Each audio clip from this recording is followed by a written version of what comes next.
Hello, আসসালামু আলাইকুম guys. তোমরা সবাই কেমন আছো? তো আমার কণ্ঠটা একটু রাগি রাগি লাগতেছে, কারণ এতক্ষণ ধরে অনেকবার করে ভিডিও করতেছি। আমার মায়ের বারবার খালি কথা কয়ে ভিডিওটা নষ্ট করে দিতেছে। হেলিগা ওখানে রগ উঠতেছে গা, হেলিগা জিদ্দে কতক্ষণ বয়ে বয়ে কাঁদছি, হেলিগা এমন লাগতেছে। যাই হোক, অনেকেই কন মরিচ গাছে মরিচ হয় না কেন, তো আজকে তার আমরা সমাধান দিতে চলেছি। তো গাইস, মূলত কথা হয়েছে, আপনারা মরিচ গাছ ঠিক মতো বুনতে পারেন না, নাইলে জাত ভালো হয় না, নাহলে আবার মরিচ গাছও ওঠে না। এটা হয়েছে মেন প্রবলেম। তো আপনারা ভুলটা যে জায়গায় করেন, যেমন এই যে কিনা শুকনা মরিচ, সেগুলো বুইন্না রেখা দেন, কারণ কিনা শুকনা মরিচে কিন্তু ভালো হইতে চায় না, কি যেন কয়, ভালো কিন্তু মরিচ হইতে চায় না, বা গাছ গাছ কিন্তু অনেক বড় হয়ে গেল কিন্তু মরিচ হয় না। এটা হচ্ছে মেন সমস্যা। তো মরিচ হয় না কেন? আপনারা প্রথমত একটা কাম করতে পারেন, কয়েকটা মরিচ গাছ কিনবেন, দেখবেন যেই গাছে ফলন বেশি সেই গাছের মরিচটাকেই পাকাবেন, পাকাইয়া কতদিন রাখবেন, মানে পাকাইয়া কতদিন শুকাইতে দিবেন, শুকানোর পর একদিনের মতো মরিচের দানাটা ভিজায় রাখবেন। তারপর পরের দিন সুন্দর মাটি, আমি দেখাই কিভাবে মাটিটা কীরকম করতে হবে। একটা কাছি নেবেন, নিয়ে মাটিটা ঠিক কিছুটা এই যে এরকম করে দিবেন। তারপর এখান দিয়ে মরিচের দানাটা ছিটাবেন, এমনি এমনি ছিটানোর পর, মানে আমি কিন্তু এমনি বুঝাইতেছি, আমার কাছে কিন্তু কোনো দানা নাই। যাই হোক, এমনি ছিটাইবেন, ছিটানোর পর এমনি এমনি একটু নিড়াই দিবেন, তারপর হালকার উপর এমনি এমনি পানি ছিটাই দিবেন। তারপর যদি অনেক যত্নের গাছ, কিন্তু মানে কথা আছে না, আপনি কতই মানে যত যত্ন নেন না কেন, মানে যত্নের গাছে কিন্তু ঠিক মতো মানে মরিচ টরিচ কিছু হইতে চায় না।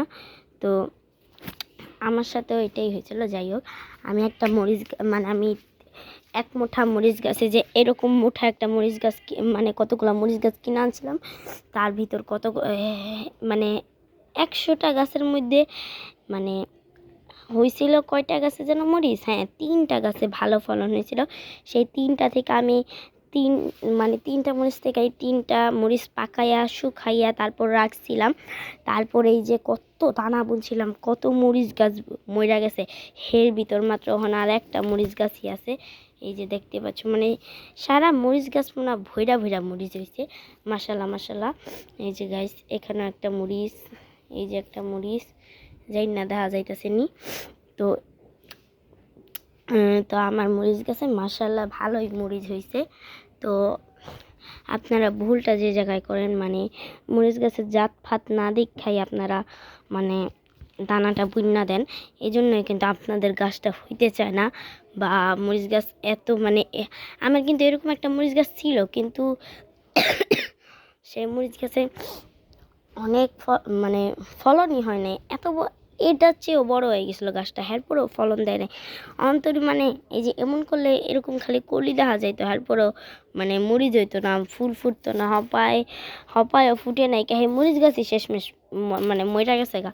তো আপনারা কোনো মানে সবসময় জাত দেখে সবসময় মরিচ গাছটা বোনার চেষ্টা করবেন, যাতে আপনাদের মরিচ গাছের ফলন ভালো হয়, এই সেই হ্যান ত্যান।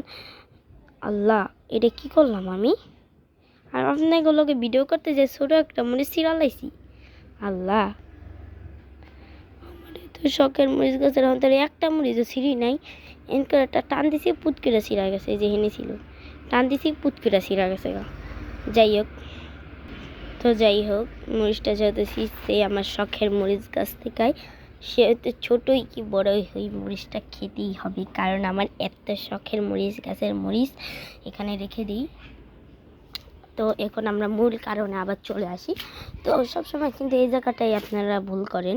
তো এটা কি পুষ্ট হয়েছে খাওয়ার মতো?